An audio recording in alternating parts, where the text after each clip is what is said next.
అందరికీ నమస్కారం. నా పేరు వేదుల కాళీప్రసాద్ శర్మ. శ్రీకాకుళం జిల్లా 46వ డివిజన్ సెక్రటరీగా ప్రజెంట్ స్థానంలో ఉన్నాను. మొన్న ప్రకటించినటువంటి ఉమ్మడి మేనిఫెస్టోలో ఈ రాష్ట్రానికి కాబోయే ముఖ్యమంత్రులు గౌరవనీయులు చంద్రబాబు నాయుడు గారికి ధన్యవాదాలు తెలియజేస్తున్నాం. ఉమ్మడి మేనిఫెస్టోలో ఒక బ్రాహ్మణ కుటుంబాలకి వీళ్ళు మనవాళ్లే అని చెప్పి మాకు ఉన్నతమైనటువంటి స్థానాన్ని కల్పించి మమ్మల్ని గుర్తించి మంచి మేనిఫెస్టోని విడుదల చేశారు. విడుదల చేసిన సందర్భంగా ప్రతి ఒక్క బ్రాహ్మణులు కూడా హర్షించదగ్గటువంటి మేనిఫెస్టోని రిలీజ్ చేయడం ప్రతి ఒక్కరికి కూడా మా అందరికీ కూడా బ్రాహ్మణులందరికీ కూడా ఎంతో ఆనందదాయకం మమ్మల్ని గుర్తించినందుకు. అదేవిధంగా ప్రతి ఒక్క దేవాలయంలోనూ కూడా మాకు అంటూ ఒక ట్రస్ట్ బోర్డు మెంబర్గా ప్రకటించడం, అదేవిధంగా అన్ని విధాల్లోనూ కూడాను పాత కార్పొరేషన్ కూడా నిర్వీర్యం చేసినటువంటి ఈ ప్రభుత్వాన్ని నుంచి తిరిగి మళ్ళీ కార్పొరేషన్ని పునరుద్ధరించి మా అందరికీ కూడా సహాయ సహకారాలు అందిస్తారు.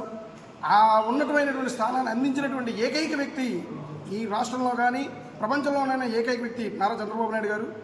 2014లోనే మా యొక్క స్థితిగతుల్ని ఆలోచించి మాకంటూ సపరేట్గా ఒక కార్పొరేషన్ ఏర్పాటు చేసి 500 కోట్ల రూపాయలు నిలువలతో మాకు ఏర్పాటు చేసినటువంటి ఈ కార్పొరేషన్ ద్వారా ఎంతోమంది లబ్ధి పొందారు, ఎంతో ఆనందకరమైనటువంటి జీవితాన్ని సాగించారు.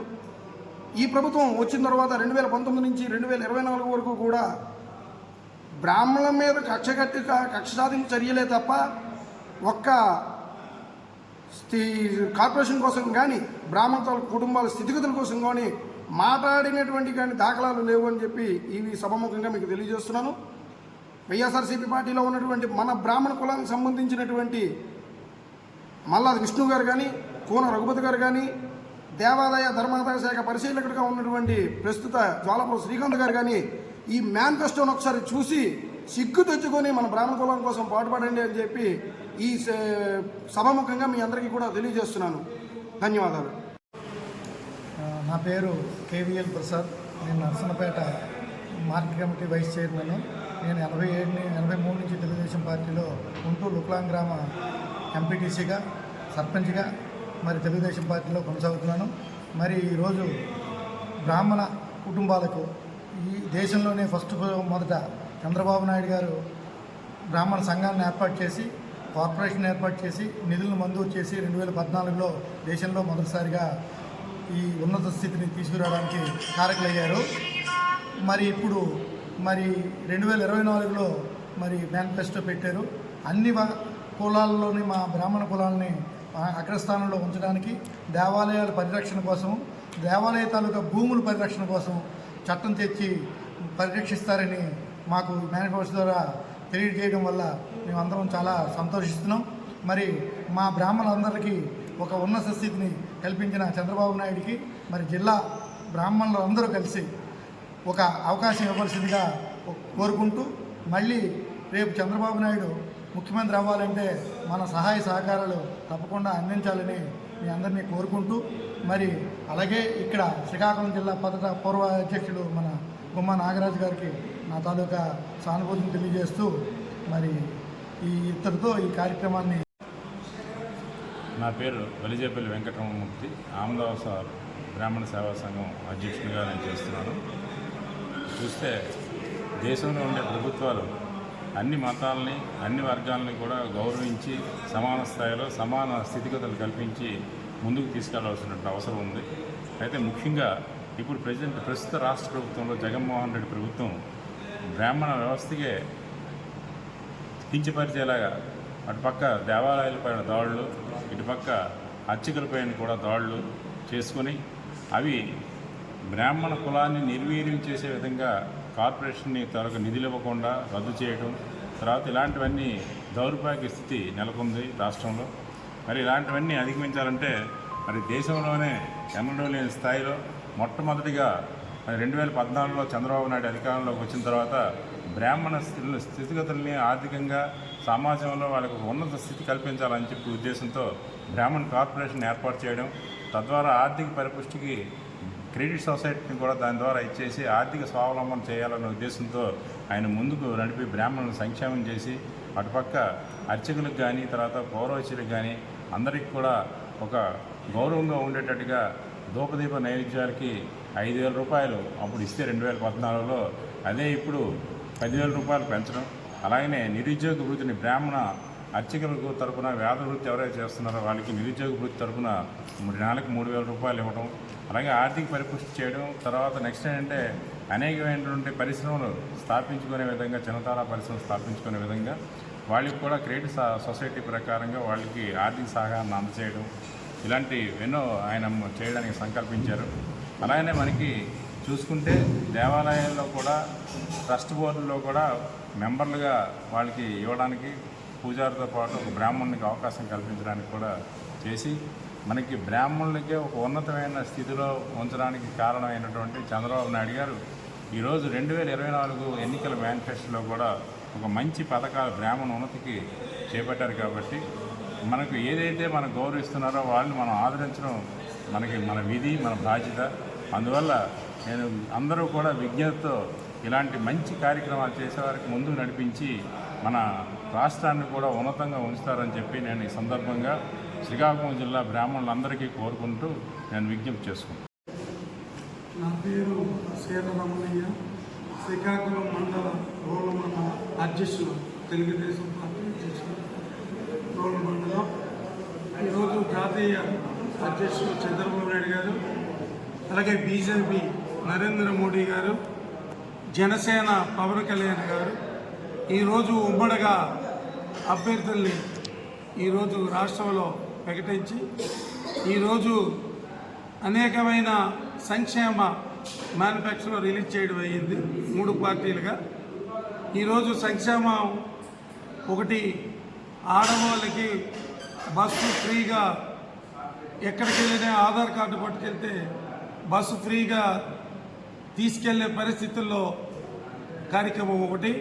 2, ఆడవాళ్ళకి ఇది గ్యాస్ కనెక్షన్లు ఫ్రీగా, సంవత్సరానికి 3 గ్యాస్ కనెక్షన్లు ఫ్రీగా ఇవ్వడం అనేది రెండోది. అలాగే ఈరోజు తెలుగుదేశం ఈరోజు ఆడపిల్లలు చదువుకున్న నిరుద్యోగులకి నెలకి 1,500 రూపాయలు చొప్పున ఎంతమంది ఇంట్లో ఉంటే అంతమంది. అలాగే రాష్ట్ర అభివృద్ధి, జిల్లా అభివృద్ధి, మండలం కూడా చాలా గ్రామాలు తిరుగుతున్నాం. జనాల్లో మంచి రెస్పాన్స్ వచ్చింది. అందరూ కూడా చాలా అభిమానంగా తెలుగుదేశం, జనసేన, బీజేపీకి గౌరవిస్తున్నారు. చాలా అనేకమైన ప్రాబ్లమ్స్ ఈరోజు చాలా చెప్పడం జరుగుతుంది. రోడ్లు లేవని, వాటర్ ప్రాబ్లం అని, ఎక్కడ కూడా బిల్లులు అవ్వలేదని, ఈవేళ వైఎస్ఆర్ పార్టీ ఏది కూడా చేయలేదు అనేది మాకు స్పష్టంగా ఉపాధి హామీ దగ్గరికి వెళ్ళే అదే మాట చెప్తున్నారు. గ్రామాల్లో వెళ్ళే అదే పరిస్థితిలో ఈరోజు తెలుగుదేశం అందరికీ కూడా చాలా అభిమానంతో నాయన మీకే ఓటేస్తామనే పరిస్థితిలో ప్రభుత్వం మీద చాలా వ్యతిరేకంగా ఈరోజు ఉన్నారు. కాబట్టి ఈరోజు మన చంద్రబాబు రామ్మోహన్ నాయుడు గారే, మన కొండ శంకర్కైనా మంచి చక్కగా ఆదరాభిమానాలు అనేది ప్రజానీకం అనేది చక్కగా జరిపిస్తున్నారు. ఎక్కడికి వెళ్ళినా పసుపు కుంకాలతో ఆర్తులు ఇచ్చి చాలా ఆదరణ కూడా జరిపించే పరిస్థితి ఈరోజు మండలంలో ఉంది. అటువంటి పరిస్థితుల్లో వీళ్ళందరూ కూడా మన జగన్మోహన్ అంతే చాలా వ్యతిరేకంగా కూడా ఈరోజు సామాన్య ప్రజల నుంచి పెద్దవాళ్ళ వరకు చాలా వ్యతిరేకం ఉన్నది. కాబట్టి అదే మాకు ఈరోజు అదే శ్రీరామ రక్షణగా తెలుగుదేశం పార్టీ, బీజేపీకి, జనసేనకి మా నాయకులు కానీ వెళ్ళినప్పుడు కూడా మాలాట అధ్యక్షులు వెళ్ళిన ఈరోజు ఆదరాభిమానాలు బాగా అభిమానంగా మమ్మల్ని చూపెట్టి తెలుగుదేశానికి ఓటేయడానికి ఒక నిర్ణయానికి వచ్చారనేది ప్రజానీకం బాగా ఉన్నదనేది నా ఆలోచన. తెలుగుదేశం, జనసేన, బీజేపీ ఉమ్మడి కూటమి రేపు రాబోయే 2020 అసెంబ్లీ ఎన్నికల్లో ఎలక్షన్స్కి వెళ్తున్నాం.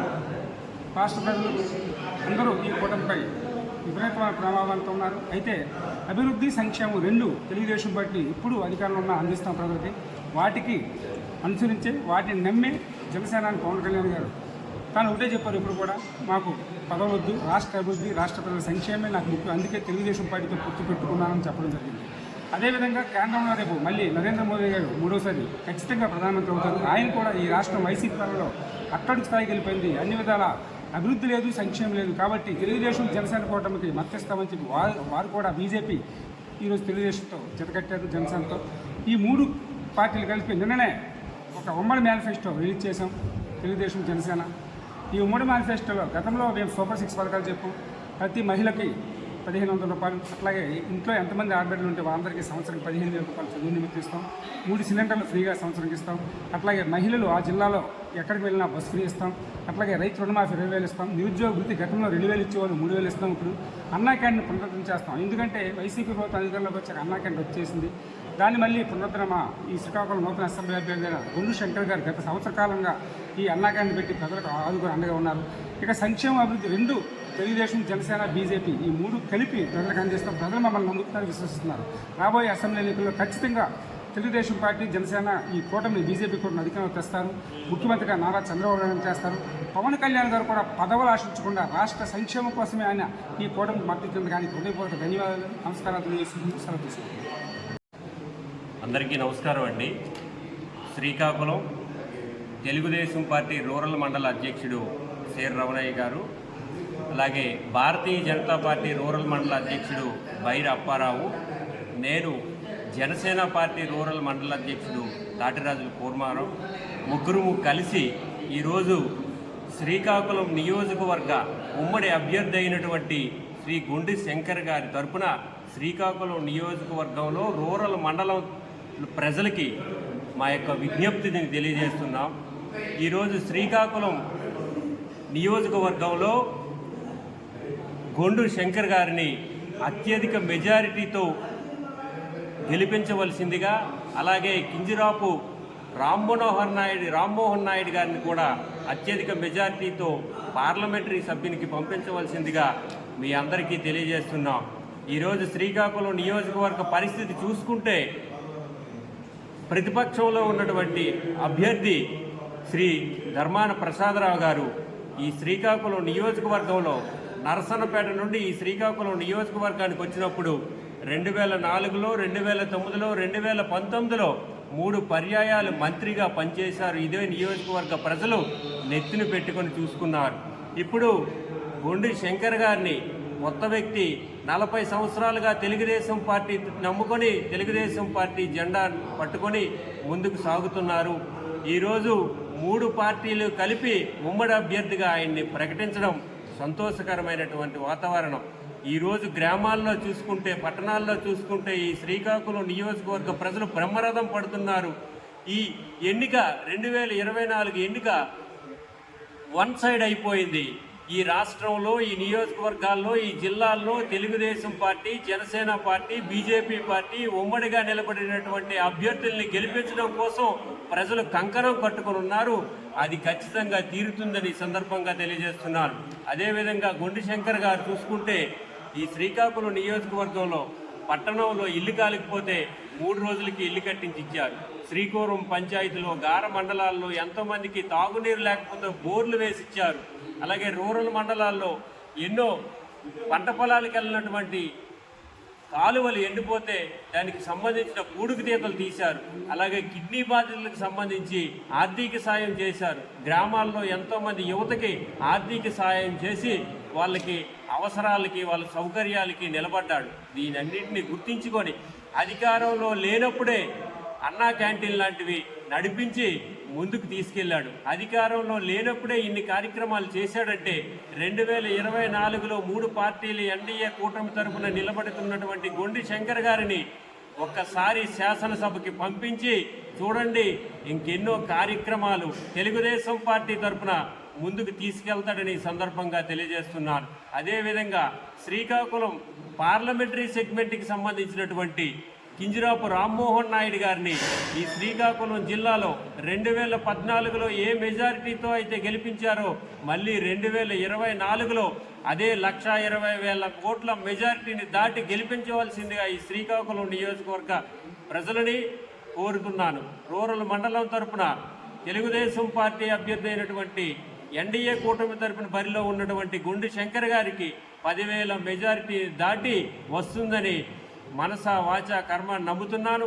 ఈ శ్రీకాకుళం నియోజకవర్గ ప్రజలు దయచేసి అర్థం చేసుకోవాల్సింది ఒకటే, గుండు శంకర్ గారు లాంటి వ్యక్తి మళ్ళీ 30-35 సంవత్సరాల వరకు రారు అన్నీ తెగించి ముందుండి నిలబడ్డాడు కాబట్టి ఎన్నికల్లో గెలిపించాల్సిన బాధ్యత మనందరి తరపున ఉందని ఈ సందర్భంగా తెలియజేసుకుంటూ సెలవు తీసుకుంటాం.